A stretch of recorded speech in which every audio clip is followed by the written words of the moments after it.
Hello, you are watching an interesting video on You Actually Marry a Lifestyle, not a person. Marriage is often portrayed as the joining of two people who love and care for one another. You probably grew up being told by family and well-meaning older friends to find someone who makes you happy and who shares your interests. This is sound advice, but how many of us really acknowledge that how you live the rest of your life may hinge on the sort of person you marry?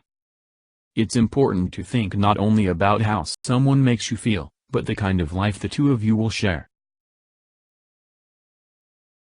What exactly do you need to consider before agreeing to walk down the aisle? Perhaps the two key considerations are where the two of you will live and whether you will have children. If you want to live in an urban area for most of your working life but your fiancé yearns to live in the countryside, you may have to accept that you want to lead opposing lifestyles.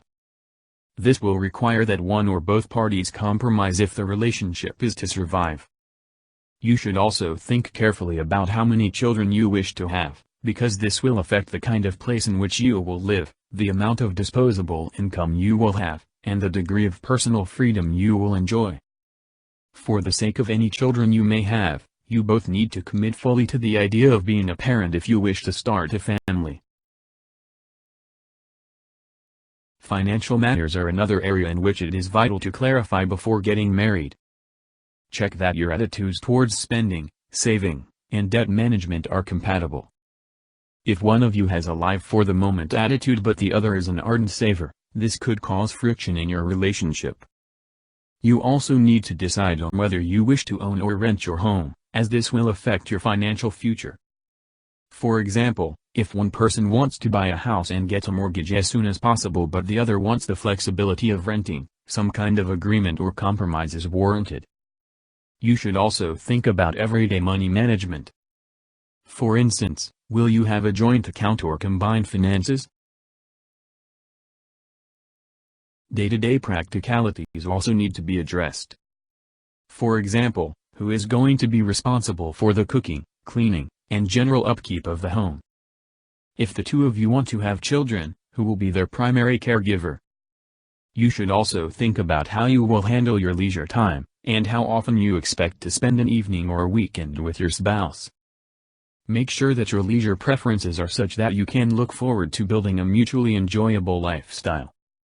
If you like to spend your weekends on short trips but your fiancé much prefers to pass the time at home, consider whether you are content to go by yourself.